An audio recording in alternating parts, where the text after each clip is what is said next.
Volvemos a encontrarnos. Celebremos juntos la quinta edición del Live Festival Jericó, un encuentro que reúne diversidad de pensamientos, sonidos, imágenes y palabras para inspirarnos a tejer conversaciones e imaginar nuevos mundos posibles. Durante 3 días disfrutaremos de grandes invitados como Laura Restrepo, Luz María Sierra, Elisa Guerra, Pablo Diors, Yayo Herrero, Adriana Villegas, Marta Incapié, Santiago Rojas, Gabriel Mesa Nichols, Paula Moreno, Cristina Fuentes Larroche, Horacio Benavides, Indira Serrano, Daniel Morczynski, Santiago Beruete, Andrea Echeverry, entre otros. Ven y disfruta de una edición que reúne recuerdos y aprendizajes para mirar con optimismo el futuro.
Buenos días a todos y a todas. Muchas gracias por estar aquí. Yo soy Rosana Arismendi, soy ecóloga, soy profesora, trabajo en educación y pues para mí es todo un honor y un gusto estar conversando aquí con Santiago Beruete porque precisamente sus libros y su visión de la naturaleza son una mezcla de educación, ecología, jardinería, filosofía y literatura. Entonces, desde que me invitaron a conversar con él, supe que habría mucha afinidad. Muchas gracias a los asistentes y a todos, ¿no? Al High Festival, a Confama, a Jericó, que a mí me han recibido muy, muy bien. Estoy muy contento de estar aquí y gracias a ustedes por haber robado un ratito para estar aquí. Gracias, Santiago. Pues tus libros son muy especiales, sobre todo en este momento en el que estamos viviendo la peor crisis socioecológica de nuestra historia, se podría decir, porque tus libros, por un lado, nos recuerdan que somos parte de la naturaleza, ¿cierto? Y también nos recuerdan algo muy importante que hemos conversado y es el poder de las historias, de la narrativa, para construir un futuro. A mí me gustaría empezar por preguntarte por ese hilo conductor de tus 4 libros, Jardinosofía, Verdolatría, Aprendívoros y un trozo de tierra, y ese hilo conductor son los jardines. Exacto. ¿Por qué los jardines? Bueno, pues haciendo una pequeña revelación, ¿no? De un personal, algo que yo he descubierto relativamente hace poco, ¿no? Te lo contaba antes, ¿no? Que hay un episodio personal, íntimo, que quizá explique la inspiración de todos estos libros, ¿no? Que tiene que ver con la infancia, ¿no? Un gran poeta dijo que la infancia es la patria del ser humano. Pues lo cierto es que en mi infancia, yo cuando era pequeño perdí a mi madre y mis hermanos y yo, siendo muy pequeños, nos mandaron a vivir con mi abuela. Mi abuela tenía una casa con un jardín y ese jardín se convirtió no solo en el territorio de nuestros juegos, sino también una extensión del amor materno. Mi abuela, que con mano verde, pues nos cuidó, nos crió en ese jardín, ¿no? Y creo que este es, no sé qué diría un psicoanalista, pero creo que este es una imagen primordial que ha presidido siempre mi vocación jardinera, mi afinidad por lo verde, mi simpatía por el mundo vegetal. Bueno, quizá la mejor manera de decirlo sea un verso, ¿no?, de Emily Dickinson, una maravillosa poeta que con 8 palabras y algo menos que un haiku y poco más que un suspiro expresó esto a la perfección. Ese verso dice: me crié en un jardín, tú sabes. No puedo decir más que eso. Pues esa historia es muy bonita, creo que tiene mucho trasfondo, ¿cierto? Sí. Pero tú, de manera inconsciente un poco y consciente, creo que también puede ser, pues has ido tejiendo eso que para ti son los jardines con otras cosas importantes para ti, como la filosofía, la educación. Entonces me gustaría empezar porque nos contaras un poco cómo fue que surgió esa noción o esa idea de los jardines como un espejo para hablar de filosofía, de educación, de la humanidad.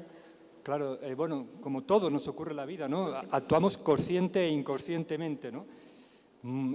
Conscientemente, yo vengo del mundo de la filosofía. Los jardines han sido una creación asociada a los oficios, a la técnica que decían Platón, y se han visto como algo poco vinculado al mundo del entendimiento, del conocimiento. Pero, por otra parte, mi parte más terráquea, pues me llevó siempre a cultivar un huerto, jardines, flores. Siempre ha estado muy vinculado conmigo, ¿no? Yo empecé a cobrar conciencia de la dimensión que tenía el jardín, primero por una experiencia vital, ¿no? Yo, cuando los momentos críticos de mi vida, cultivar un jardín me ha repuesto, me ha servido de terapia. Y de ahí a saltar la idea de que la jardinería podía ser una terapia filosófica, pues fue un salto intelectual, pero también algo que está muy vinculado con mi experiencia vivida, ¿no? Yo los jardines los veo como una imagen visual de la buena vida, la manera que han tenido los seres humanos de ver de la felicidad, el bienestar y el bien ser, ha sido siempre con el verdor de las plantas. No es casual que sembremos o imaginemos, visualicemos el cielo como un jardín, o que, mirando hacia atrás, miremos el paraíso terrenal y sea un jardín, un jardín de las delicias, un jardín del Edén, un paraíso perdido. Es decir, los seres humanos necesitamos, para visualizar cómo es la felicidad, el bienestar, el bien ser, acudimos muchas veces a las imágenes de los jardines. Esto me abrió la puerta a todo un mundo, ¿no? Y después me fui dando cuenta que entre las 2 sílabas de la palabra jardín, pues cabían todos los sueños de la humanidad. No sé si te respondo con esto, pero este fue un poco el arranque, ¿sabes? ¿Se perdió el sonido? No. ¿Cómo cuáles sueños de la humanidad caben dentro de la palabra Los jardín? sueños son siempre los mismos. Cambia la música, cambia el tono, cambian... De hecho, el primer libro, Jardinosofía, que ha salido, que está aquí detrás, es una historia cultural, una historia filosófica de los jardines.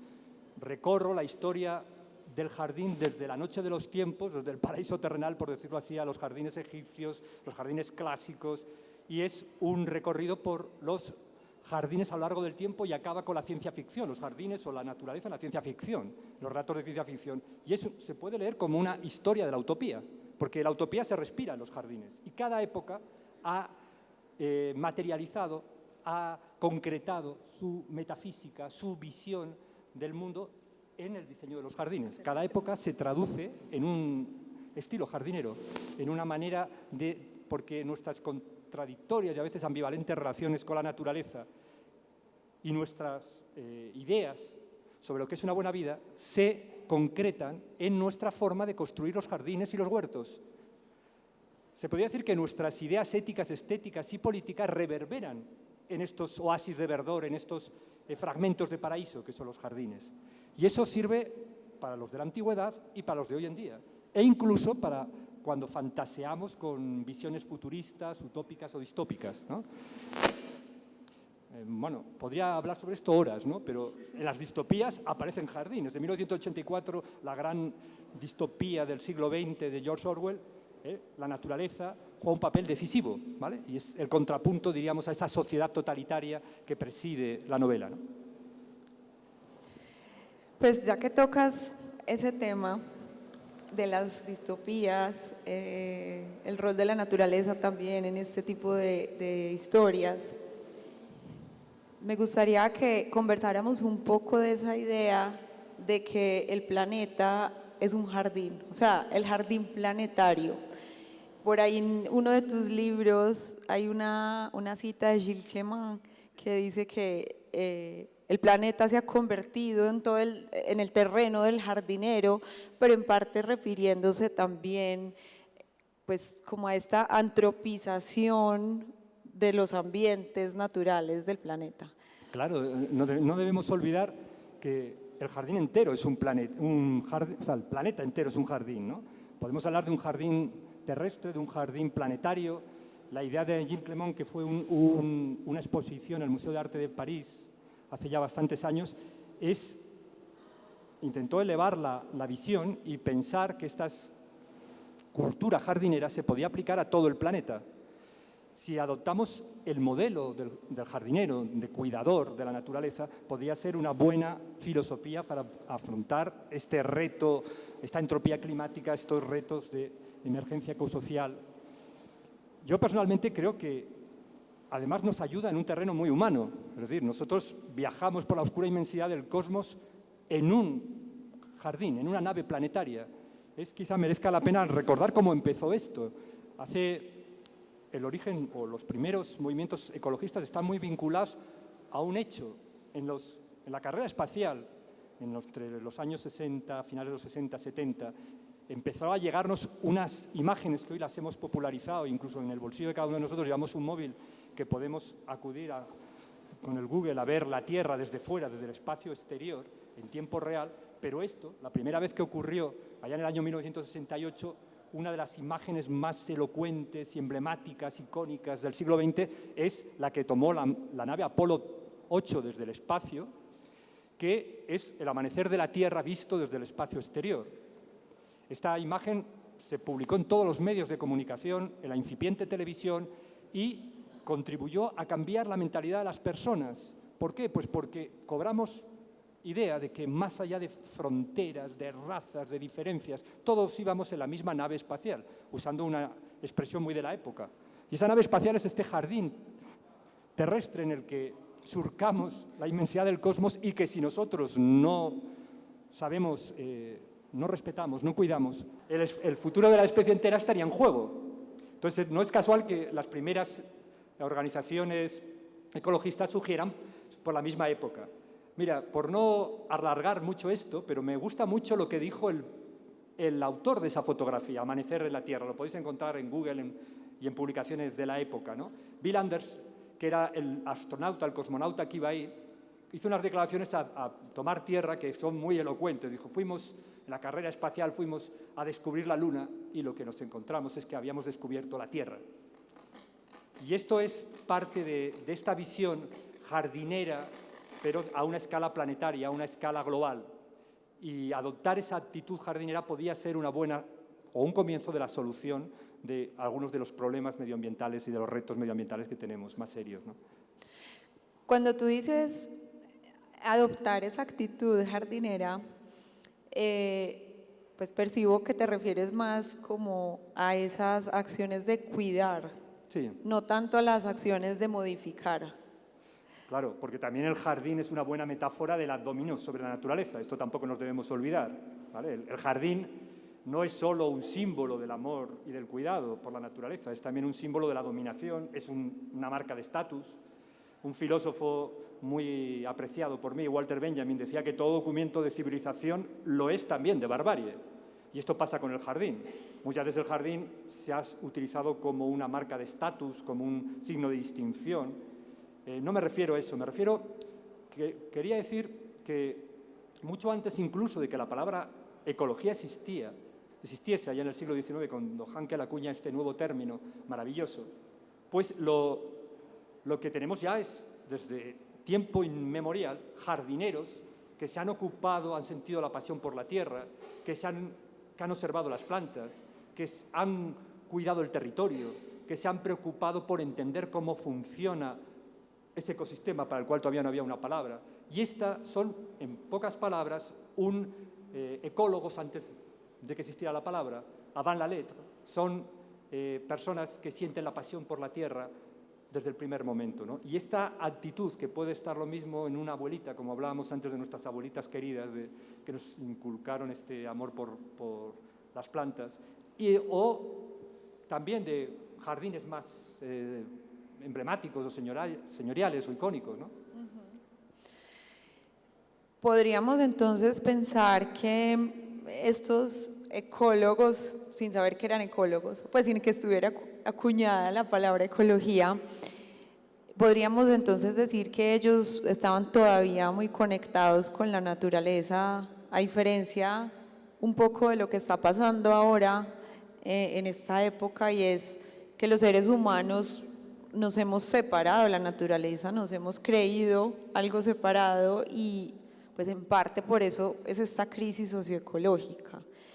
En tus libros tú también hablas bastante de eso, hablas de la necesidad de volver a conectarnos con la naturaleza y a ser conscientes de que somos parte de la trama de la vida, que ayer también Yayo Herrera lo mencionaba en su charla.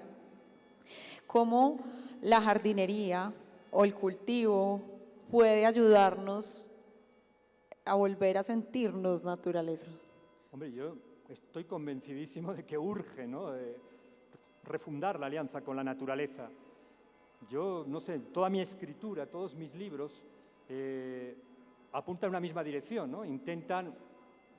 Son mi contribución a un modelo, un paradigma biocéntrico, ecosistémico, holístico, como queramos llamarlo, ¿no?, que ensalce pues, la interdependencia de todos los seres vivos, ¿no?, como vemos en la imagen, y que define al ser humano no por oposición a la naturaleza, que es lo que ha hecho la filosofía tradicionalmente, sino por amor a la naturaleza, ¿no? Yo creo, no sé, a mí me gusta pensar, o eso quiero, ¿no?, creer que mi escritura intenta, pues, por una parte transmitir el gozo de pensar creativamente, y por otra corregir la tendencia a olvidarnos de algo que es evidente, que no estamos solos en este planeta, que todos estamos entramados simbióticamente y emparentados genéticamente, que nunca mantenemos en todas las formas de vida, mantienen entre sí un incesante diálogo del que nunca podemos decir que sabemos lo suficiente, y que muchas veces hemos perdido esta capacidad de escucha que nos impide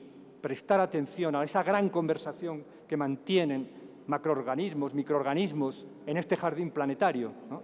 Esa pérdida auditiva nos ha aislado, nos ha hecho sordos emocionalmente al mundo que nos rodea, y es quizá la mayor amenaza que tenemos. Solo así se puede entender que permanezcamos impávidos, ¿no?, indiferentes muchas veces a la destrucción de la biosfera de la cual formamos parte y dependemos para sobrevivir. Entonces, para mí, esta idea de que todos los seres vivos son codependientes, están interrelacionados, están formando parte de la malla de la vida que decías, es uno de los mensajes más poderosos, porque por una parte es una evidencia empírica, por otro lado es un misterio tremendo, que todos los seres vivos compartamos los mismos átomos y el mismo código genético. Es el fundamento de la biología, pero también es una revelación espiritual, y comporta una exigencia, ¿vale?, de cuidar de aquellos que nos cuidan. De ahí otra vez el espíritu jardinero.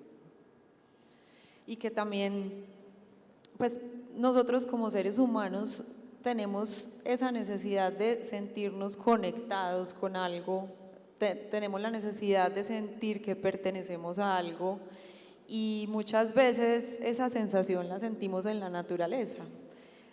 Muy importante eso, porque antes lo hemos estado hablando, ¿no? Los filósofos, los ecólogos, pensadores, estudiosos del medio ambiente, estudiosos de la naturaleza, aportan datos muy importantes y argumentos muy sólidos, ¿no?, de las amenazas a las que nos estamos enfrentando, de un colapso, de una catástrofe medioambiental en marcha. Los científicos aportan también datos abrumadores, anonadantes muchas veces, ¿no?, de la concentración de carbono en el aire, de la acidificación de los océanos, etcétera, etcétera. Pero realmente lo que a veces nos olvidamos es que los seres humanos vibramos por las historias, ¿no? Por eso a mí me gusta reconocerme como escritor, porque necesitamos, para transformar este mundo, para transformar nuestro sistema de creencias, para hacer ese cambio espiritual que estaba diciendo, que al final es un cambio espiritual, por es cambiar nuestra manera de entender y de estar en el mundo, de habitar esta tierra, de habitar este jardín, de cuidar de este jardín, pues yo personalmente no creo que haya nada más importante ni más efectivo que la ficción, que la manera de conmover, de tocar la fibra emocional, la fibra moral de las personas, es un buen relato. Y entonces debemos poner el arte, en eso incluyo las artes plásticas, el cine y la fotografía, como la literatura, al servicio de esa cosmovisión biocéntrica. De manera que urge, porque creo que está en juego ya no la continuidad del planeta, como muchos creen, sino la continuidad de nuestra civilización. El planeta va a seguir con nosotros o sin nosotros. Urge colonizar el imaginario colectivo con una nueva narración, ¿no?, que movilice esas fuerzas luminosas del eros, del altruismo, ¿no?, precisamente para esto, ¿no?, porque esos mitos de una nueva era de ilustración ecológica deben satisfacer esto que acabas de decir, que es la necesidad de arraigo, pertenencia y sentido que tenemos los terrícolas, los miembros de la familia humana, que por cierto hemos alcanzado, según la ONU, estas últimas semanas, los 8.000 millones de miembros, ¿no? Familia es muy numerosa. Solo de esta manera conseguiremos dotar de valor y sentido los sacrificios necesarios, las renuncias que van a ser inevitables para poder frenar el deterioro de la biosfera. Y al mismo tiempo necesitamos algo también muy importante, que es aunar las subjetividades en una tarea común, ¿no? Es decir, la dolorosa transición de una sociedad o de una civilización de los hidrocarburos a una sociedad de la inteligencia ecológica solamente va a ser posible si construimos ese imaginario, si creamos esas narraciones tan poderosas. Y en esto tenemos que tener presente que las religiones han mantenido siempre narraciones muy poderosas, han hecho vibrar lo más íntimo de las personas con relatos, ¿vale? Con relatos. Esa es una herramienta que no deberíamos dejar pasar para hacer esta transición, ¿no? La transición puede ser dolorosa, pero puede ser también agradable y puede ser una manera de transformar el mundo para un bienestar y un bien ser. No menos puede significar peor, ¿no? Sí, ahí, pues lo que tú cuentas es algo muy importante que yo creo que todos debemos empezar a tener presente, y es el poder de las historias, de los relatos, como dices tú, y también el poder del lenguaje, porque como hablábamos en el desayuno, el lenguaje pues tiene esa capacidad de transformar la realidad, ¿cierto? Entonces las historias que nos contemos acerca del presente y del futuro, así sean ficción, de alguna manera van a moldear las acciones que nos puedan llevar a alcanzar ese futuro, ¿no? Oyéndote me está viniendo a la cabeza una frase de uno de los grandes filósofos del siglo XX, que es Ludwig Wittgenstein, ¿no?, que decía: inventar un lenguaje es inventar un nuevo mundo. Entonces, es muy importante el lenguaje, porque nosotros somos animales lingüísticos. El lenguaje modela la realidad. El lenguaje pule las lentes conceptuales. Con el lenguaje dota de sentido y valor a nuestras vivencias. Entonces, no bastan solo los datos fríos, no bastan solo los argumentos sólidos. Necesitamos poner música a esos datos, a esos argumentos.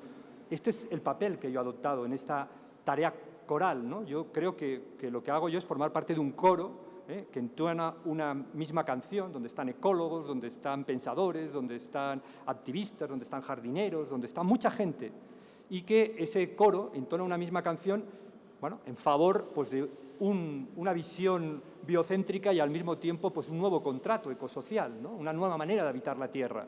Y esto inevitablemente va a ir unido a o debería ir unido a una transformación espiritual, a una manera, yo creo que en mi punto de vista, una forma de crecimiento, ¿vale? Que no tiene por qué ser de crecimiento material un decrecimiento espiritual, sino al contrario. Los jardines aquí vuelven otra vez, acuden a nuestro auxilio, ¿no? Porque los jardines zen o los jardines secos muchas veces nos muestran cómo con limitados o muy pobres recursos se pueden conseguir con los mínimos recursos la máxima belleza, con pobres elementos, sin embargo, grandes efectos, ¿no? Y esto es algo, o sea, podríamos decrecer al mismo tiempo en beneficio de nuestro crecimiento espiritual. Y esto también creo que es muy importante, ¿no? Yo en este tema pienso que la esperanza se conjuga, ¿no? Conjuga los verbos, desde luego, reducir, simplificar y compartir. No lo entiendo de otra manera. Sí, ahí la educación podría jugar un rol importante esencial. en eso.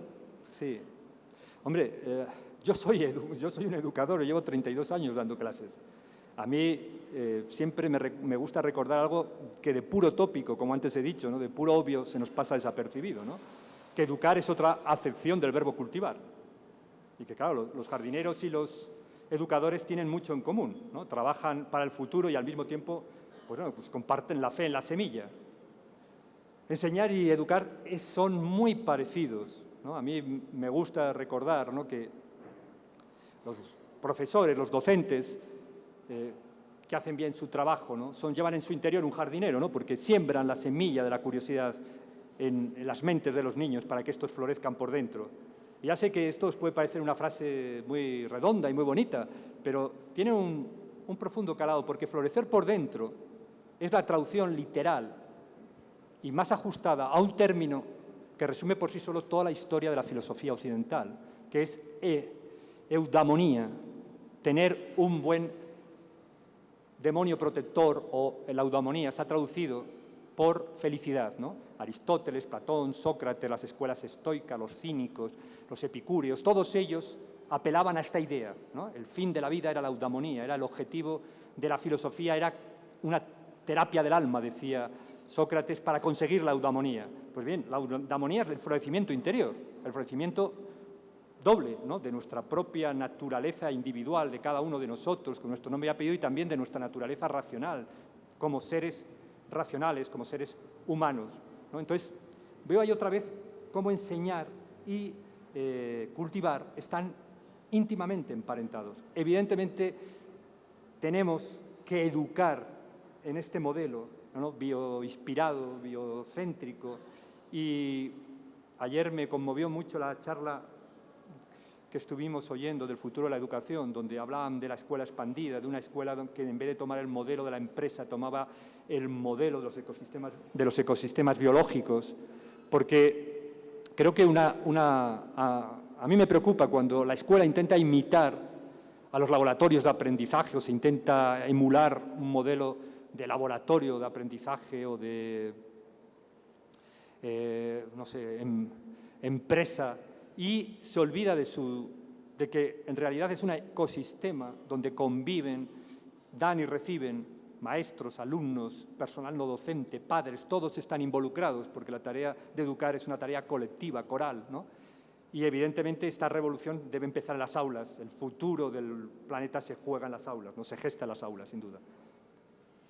Y también en tu libro Aprendívoros, que es el que estamos viendo en este momento en pantalla, que he de confesar que es uno de mis favoritos de tus libros, pues el mismo subtítulo dice el cultivo de la curiosidad. A mí me gusta mucho ese paralelo que tú haces un poco como entre el mundo vegetal y pues el aprendizaje o los procesos de enseñanza-aprendizaje de los seres humanos. Me gustaría mucho que nos contaras un poquito más sobre ese paralelo, cómo la naturaleza nos puede ayudar también a desarrollar habilidades tan importantes para el mundo que tenemos ahora y el mundo que se nos viene, como la curiosidad, pero también la empatía, pero también la resiliencia. Cuéntanos un poquito más de eso. Claro, es una escuela, ¿no?, de valores éticos, sin duda, ¿no?, la naturaleza. Bueno, empezaré por el título, ¿no?, Aprendívoros. Aprendívoros es un neologismo, como podéis imaginar, ¿no? Intentaba poner de relieve, con este neologismo, esta palabra de nueva creación, una de las características de los rasgos esenciales del animal humano, que es su condición de eterno aprendiz, ¿vale? Lo cierto es que la curiosidad es el motor de la vida, es el auténtico y genuino elixir de la eterna juventud, si existe algo así. Los seres humanos siempre nos sentimos apelados, interpelados por todo lo que nos ocurre. La curiosidad, como digo, es el motor de la vida. Y hasta tal punto es así que cuando perdemos la curiosidad empezamos a envejecer, como decía el maravilloso escritor José Saramago. La curiosidad también es el motor, el principio y el final de la educación. Esto no debemos olvidarlo y lo olvidamos continuamente. La educación es fundamentalmente cultivo de la curiosidad. Ayer, en el Futuro de la Educación, salió continuamente esta noción de la curiosidad.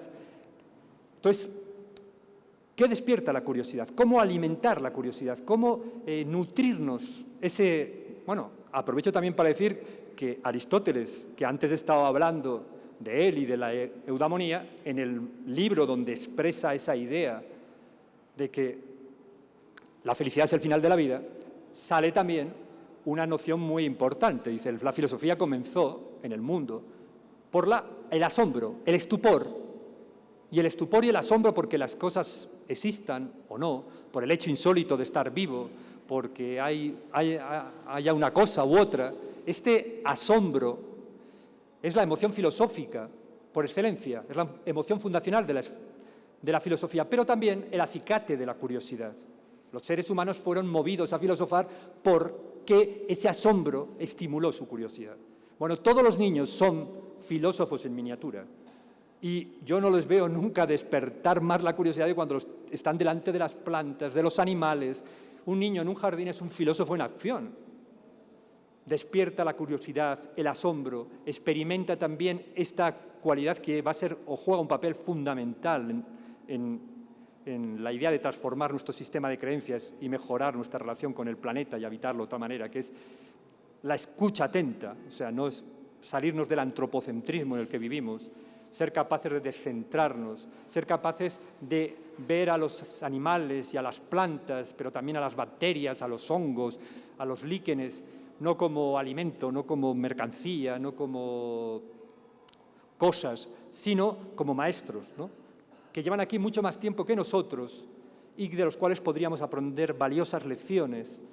Todo esto nos lleva a una cosa. Los chicos, los pequeños, los retoños, ¿no? Que usamos incluso una palabra jardinera, retoño, ¿no?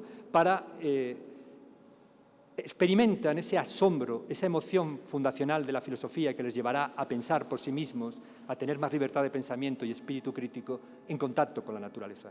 Por eso esto debería ser muy importante, capacidad, por decirlo, no seguir enrollándome. Un jardín es un gran maestro, un huerto es un gran maestro. Y esto, los niños emprenden ahí tesón, constancia, humildad, aprenden confianza, aprenden esperanza también e ilusión, del que estamos muy necesitados, ¿no? Y también se conectan, bueno, yo creo que no solamente los niños, creo que los seres humanos, sí. Si nos dedicáramos a cuidar plantas, simplemente, no necesariamente tenemos que tener un huerto o un cultivo, sino que podemos hacerlo también en nuestras casas con plantas.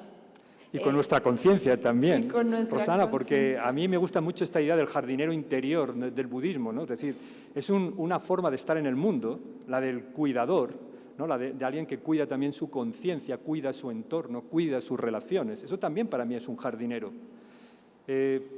Yo creo que es una manera de optar, de estar presente en la vida, ¿no? De estar en la vida, que además tiene que ver con el instinto maternal, ¿no? Esa relación umbilical que mantenemos con la tierra, con la biosfera, que a mí a veces me recuerda a una enorme placenta, la que está toda la unidad de la vida, ¿no? Se está gestando ahí, pues esa conexión umbilical con la tierra, pues el espíritu jardinero para mí es despertar el instinto maternal que está en todos nosotros, hombres y mujeres, niños y adultos, ¿vale? Es el instinto cuidador, protector, ¿vale? De crear a nuestro alrededor un entorno donde sea posible, pues, el milagro, ¿no? De la vida, de la convivencia. Claro, y al cuidar a otros seres vivos, pues nos aprendemos a cuidar a nosotros también, pero además se movilizan emociones. A mí me gusta una idea muy sencilla, ¿no? O sea, que las plantas y los humanos crecemos en busca de la luz y que cuando cuidar de las plantas que nos ayuda a cuidarnos a nosotros mismos, que ver crecer lo que plantamos es al final una de las formas de gozo más genuinas, más auténticas. Entonces, esta es una relación de reciprocidad, de mutua interrelación, de interconexión, que nos devuelve otra vez a la imagen poderosa de la malla de la vida, de la fiesta de la vida, ¿no? En la que formamos parte, ¿no? Y que, bueno, quizá deberíamos participar, bailar más esa danza, ¿no? Menos, y no tanto quedarnos como observadores y mirar desde fuera, ¿no? Sí, totalmente de acuerdo. Y también es una manera de empezar como a identificarnos con otro tipo de inteligencias que tú también lo has mencionado en algunas entrevistas, que no solamente esta inteligencia que nos lleva al individualismo, que ha sido importante también para nuestra supervivencia, pero también estamos en un momento que es hora de empezar a tener una inteligencia colectiva como la tienen pues muchas plantas o los bosques, que sabemos que los bosques están conectados por debajo, los árboles están conectados a través de, pues, de sus raíces y de su simbiosis con ciertos hongos. Entonces, ¿cómo, Santiago, tú ves esto de trabajar con la tierra o con el mundo vegetal?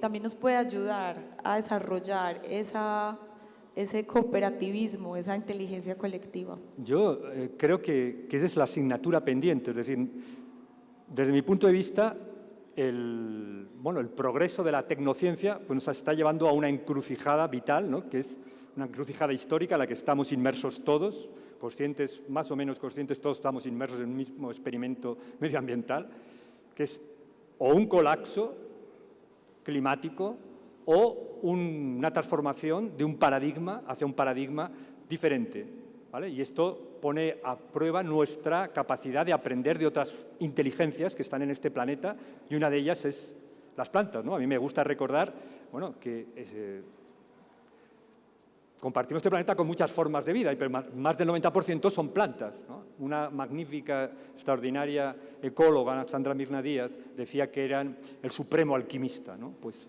yo creo que son el supremo alquimista también, ¿no? Y que aprender de ellas, aprender a colaborar con ellas, aprender de su inteligencia enjambre, de su inteligencia colonia, de otra forma de inteligencia no individualista, va a ser el gran reto de si hay futuro, será porque salgamos del paradigma antropocéntrico a un modelo post-antropocéntrico, post-zoocéntrico, y seamos capaces de colaborar con estas otras formas de inteligencia, de manera que la separación tradicional, filosófica, de cultura y natura, se supere, quede abolida, y solamente de esa manera podremos entender que una forma de progreso que no sea a costa del deterioro, de la degradación de la naturaleza, ¿no? Por decirlo de una manera un poco filosófica, ¿no? Hemos pasado una etapa de la humanidad, han sido civilizaciones teocéntricas, después, desde el Renacimiento, civilizaciones antropocéntricas, y nos queda el reto de ir hacia un modelo de sociedad mucho más ecosistémico, post-antropocéntrico, biocéntrico, llamémoslo como queramos, o ya lo bautizará el futuro, ¿no? Pero esa transformación en que debemos aprender a colaborar con otras formas de inteligencia que están a nuestro alrededor.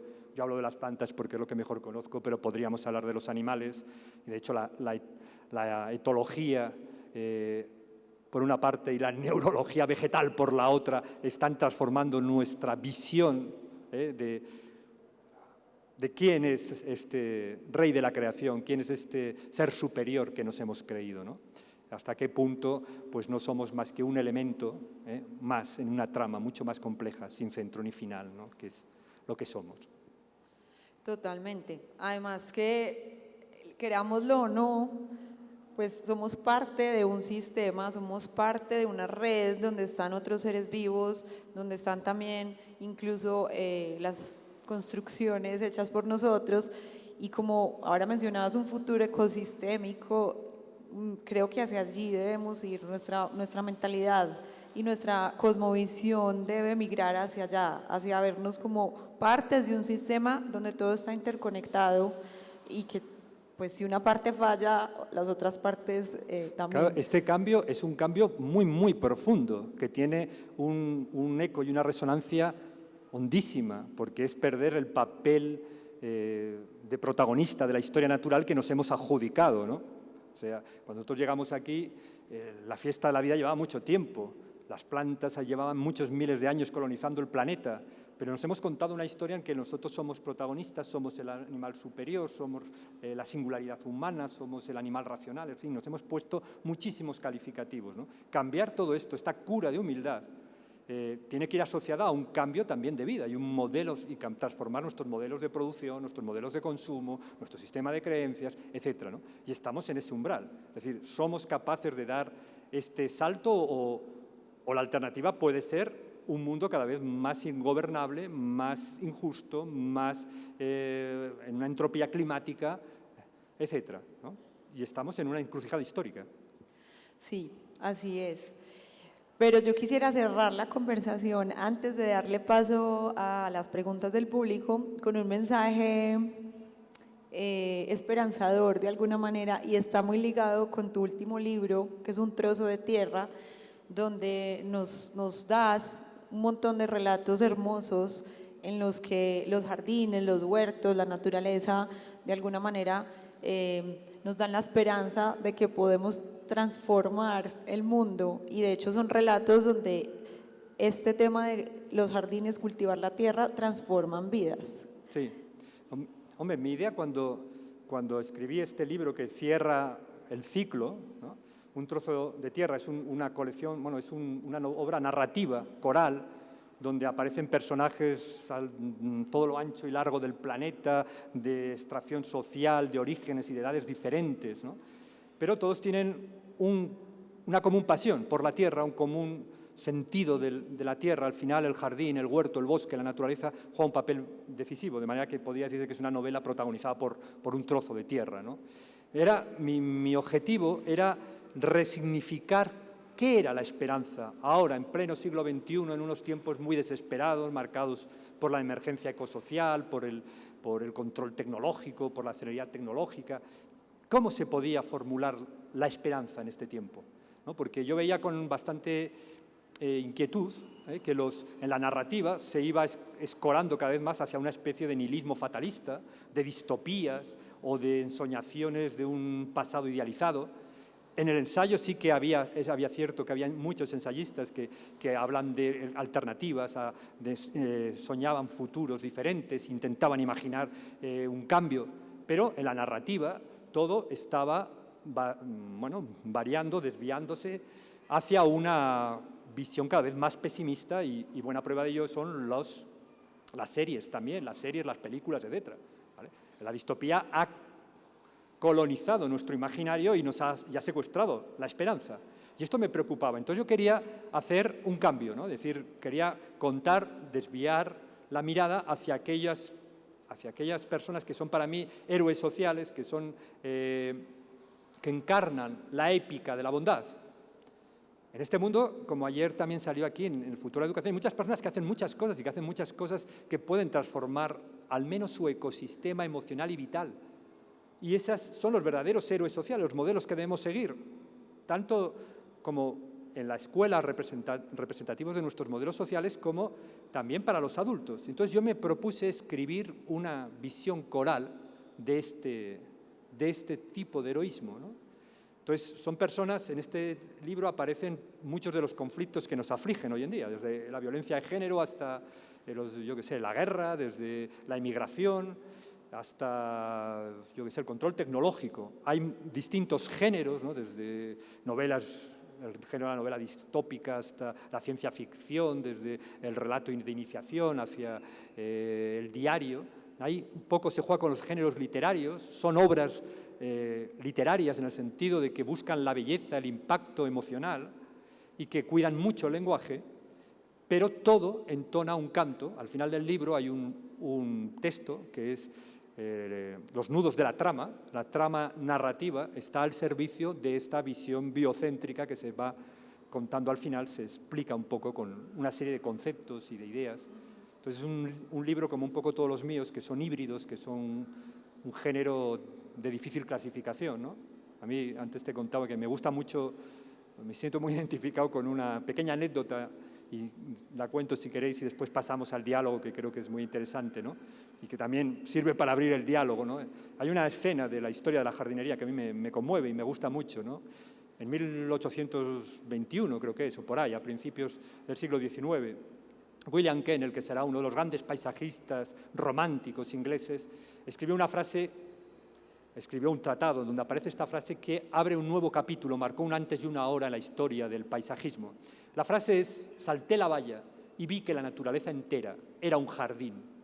Yo hace mucho tiempo que asumí este espíritu y intento saltarme las vallas entre los géneros, entre las convenciones artísticas, literarias, y ampliar el marco literario hacia un discurso que englobe muchas voces, ¿no? Y esto sirve para el pensamiento, sirve para la poesía, sirve para las artes plásticas, la divulgación, etc. Y yo creo que podríamos dar paso a saltar la valla o que salten nuestros contertulios la valla.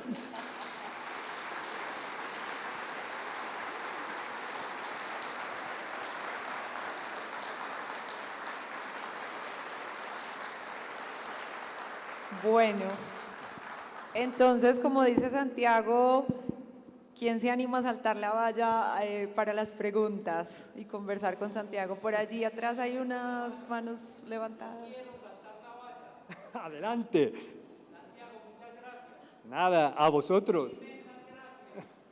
Nada, me siento en casa en Jericó.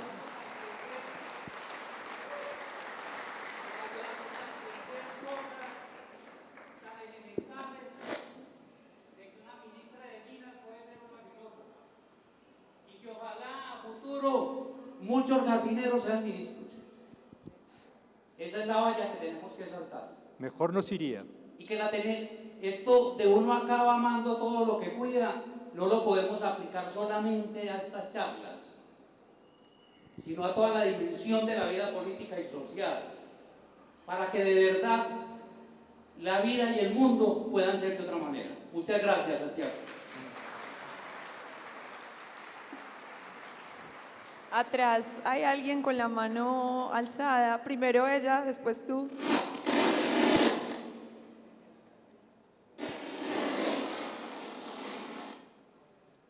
La flor empieza a hablar. Buenas tardes. Muchas gracias por venir a Jericó y por transmitirnos su experiencia. Yo le quiero hacer una pregunta y es la relación entre las plantas y el carácter de las personas. Alexander von Humboldt hizo un trabajo enorme de relacionar la altura sobre el nivel del mar con el tipo de paisaje y con el carácter de las personas. Pero también uno ve en la historia de la humanidad que hay formas diversas de relación con las plantas. Por ejemplo, no es lo mismo el bonsái, la forma como el bonsái, por decirlo así, transmite carácter a las personas, a lo que pasa, por ejemplo, con los jardines colgantes de Babilonia o con Versalles, en fin. ¿Usted podría contarnos algunas cosas al respecto a partir de su experiencia? Pues mira, lo primero que me trae a la cabeza es, bueno, von Humboldt es uno de los santos laicos para mí, ¿no? O sea, él decía aquello de que toda la naturaleza es interrelación y reciprocidad, que es un poco lo que ha presidido esta charla. Y, por otro lado, es evidente que hay una interrelación entre las plantas o la morfología del territorio y las plantas que se dan en él y las personas que lo habitan. Hay una simbiosis mutualista entre lo humano y lo vegetal. Y yo no he podido evitar pensar eso desde que puse el pie aquí, por varias razones. Una, porque mi ascendencia yo vengo del Pirineo, soy vasco-navarro de allá en las Españas, y mi paisaje montañoso, verde, exuberante, enseguida me sentí muy sintonizado con Jericó. ¿Vale? Creo que este paisaje genera un tipo de personalidad, influye directamente en la personalidad. No es lo mismo este paisaje que alguien que vive en el desierto, que por cierto ahí surgen los jardines, en el desierto, por la devoción, admiración a las plantas, en los oasis, ¿no? donde surge también la religión monoteísta, ¿no? Es curioso que este es un pueblo donde la religión está muy viva, muy presente. La religión y los jardines, las religiones de la Biblia, las religiones del libro, la religión monoteístas y los jardines surgen precisamente en un escenario, en una geografía radicalmente distinta a esta. Seca, con una presencia omnipresente del sol y con unos paisajes muy desprovistos de vegetación. El carácter, las plantas, determinan el carácter de las personas. Eso es evidente. Y que en un lugar como este, el tipo de espiritualidad que se desarrolla o el tipo de psicología que se desarrolla es diferente que en un lugar seco.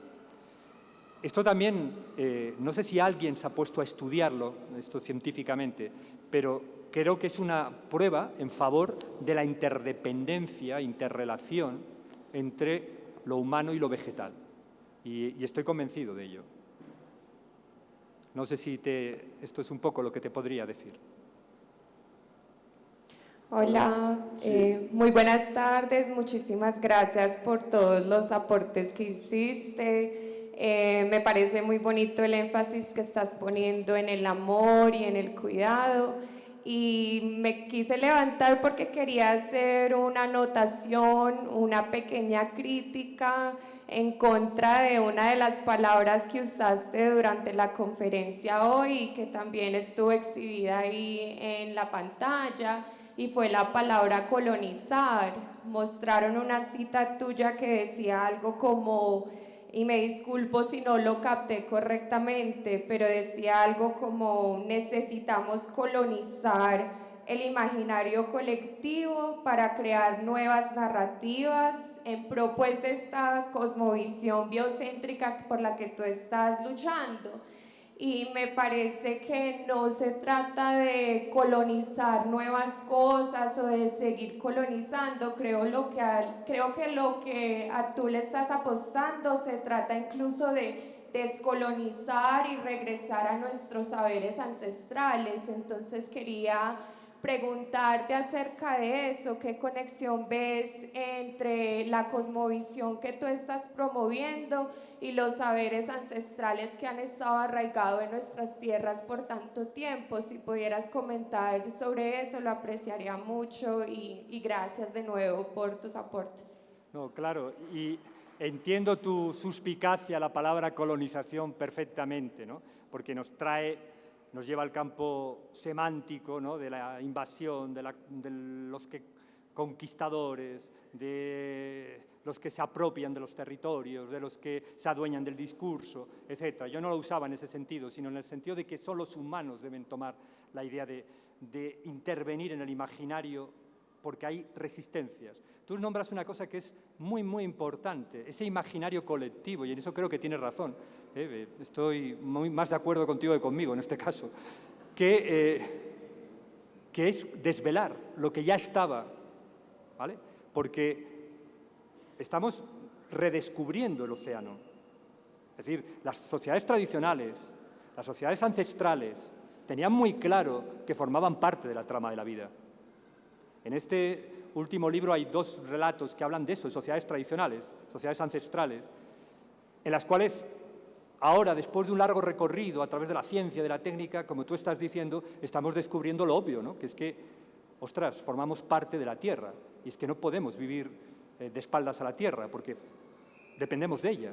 Somos hijos de la Tierra, tenemos una relación umbilical con la Tierra. Entonces, pero claro, esto no es un discurso nuevo, esto lo estamos descubriendo de repente, después de un viaje intelectual muy, muy largo, pero estamos descubriendo lo que sabían nuestros ancestros, los que sabían muchas de las comunidades tradicionales, lo que no ha desaparecido, porque esa sabiduría está todavía, aunque muchas veces maltratada y muchas veces eclipsada. Y esto conviene recordarlo, como dices, ¿eh? Estoy muy de acuerdo con lo que dices.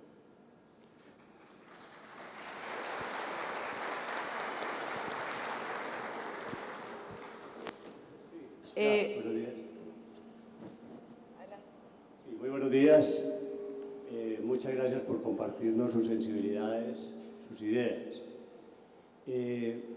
Capto pues que usted propone un nuevo modelo, pero cuando uno advierte las distintas propuestas, sobre todo que en Europa hay, que los jardines, el tipo de jardín italiano, del inglés difiere, el francés con toda esa racionalidad que doma la naturaleza, supondría que lo que propone es un modelo que no reproduzca esos, digamos, ese antropocentrismo, esos modelos de dominación sobre la misma naturaleza. Uno advierte, por ejemplo, en los jardines, los japoneses tienen como una visión más sensible y más respetuosa de la naturaleza, no una naturaleza alineada solo en función de la estética del hombre. Bueno, acabas de hacer un pequeño recorrido por la historia de la jardinería, ¿no? Ese recorrido nos recuerda que tanto el jardín regular italiano como el jardín formal francés o el jardín pictórico o paisajista inglés, que han sido las distintas maneras que a lo largo de la historia, en Europa, porque aquí habría mucho que hablar, estamos hablando claramente de un eurocentrismo absoluto, se han contemplado la relación con la naturaleza. O sea, los jardines son un espejo, como ha dicho Rosana al principio, en que nos vemos nuestra relación ambivalente y contradictoria con la naturaleza. O sea, no son una cosa exclusivamente maravillosa y cargada de bondad, son también, reflejan y son expresión de nuestras contradicciones más profundas. Por eso a mí me interesaron. Yo creo que lo que dices también, de que no se trataría de trasplantar un modelo, sino que cuando elevamos la mirada y vemos el jardín como el planeta como un jardín, la Tierra como un jardín, y adoptamos el papel de cuidador, adoptamos el papel de que somos parte de ese jardín del que dependemos y necesitamos para sobrevivir, esta adopción de ese instinto maternal, de ese sentido de la tierra, de esa actitud de cuidador, nos cambia la perspectiva. Es conveniente echar una ojeada a la historia del jardín. Yo reconozco que visito muchísimos jardines por toda Europa y por las Américas y también en Asia. Y lo que veo es un espejo, una imagen de cómo los seres humanos han percibido su relación con la tierra y sus concepciones más o menos difusas de una buena vida. Entonces, cada jardín no es lo mismo un jardín seco zen que un jardín imperial, que un jardín que Versalles o que un jardín paisajista inglés, ¿no? Todos ellos nos hablan de distintas aptitudes, oposiciones o relaciones. Creo que estamos llegando a un momento histórico en que tenemos que haber aprendido esas lecciones. Eso, yo entiendo que son como lecciones y como etapas de un viaje que nos exige ahora otro tipo un salto más allá. Yo así lo veo, no sé si estás de acuerdo con esto o no. Quedo motivado para conseguir su obra, no le conocía, pero en complemento, a ver, usted en su obra tiene planteado, por ejemplo, en los jardines botánicos, aquí en Jericó, conocí un pequeño nicho muy bonito, que ojalá los pueblos de Antioquia todos pudieran replicar eso. Los parques naturales, en los cuales Colombia es riquísimo y tiene mucho para ofrecer, ¿sería su propuesta algo parecido a eso, en la forma de conservar y de preservar la naturaleza? Va en esa dirección. Ayer uno de los lugares que quería visitar en Jericó era el Jardín Botánico. Ayer, acompañado con unos amigos, estuvimos visitando con mucho detalle el Jardín Botánico, porque realmente es una joya, ¿no? También hay que decir que todo este paisaje recuerda un poco un jardín, ¿no? O sea, yo tengo la sensación de que Jericó es un pueblo jardín. Después están todos los estilos de jardinería, toda la historia cultural, con todas las contradicciones, los problemas, nuestra evolución. Pero creo que cuando Gilles Clement, que es uno de los paisajistas que antes ha nombrado Rosana, tiene una idea que a mí me parece muy evocadora, que es la del jardín en movimiento, ¿no? El jardín en movimiento, es decir, hemos considerado siempre que el jardín era un ejercicio de dominio de la naturaleza, de control de la naturaleza para disfrute y provecho humano, pero una manera más profunda de entender lo que es el jardín es una forma de disciplinarnos a nosotros mismos, de disciplinar nuestro espíritu, de pulirlo y de fortalecerlo. Y creo que cuando en comunidades pequeñas como estas encontramos parques naturales donde se ofrecen como un espacio de biodiversidad en la medida de lo posible, intocados, o jardines botánicos que ofrecen lo contrario, un espacio para la contemplación atenta de la naturaleza y admirativa de la naturaleza, estamos trabajando en beneficio de ese cambio de perspectiva, de ese cambio de mirada. Y eso es lo que yo propongo, en realidad. Muchas gracias. Bueno, se nos acabó el tiempo, desafortunadamente. Muchas gracias a todos. Muchas gracias, Santiago. A vosotros, a ti, Rosana. Los libros de Santiago los pueden conseguir aquí, también los están vendiendo en el parque. Y bueno, ahora creo que estarás firmando. Sí, estaré firmando un ratito ahí y hablando con los que queráis. Sí. Muchas gracias. Nada, a vosotros, muy amables.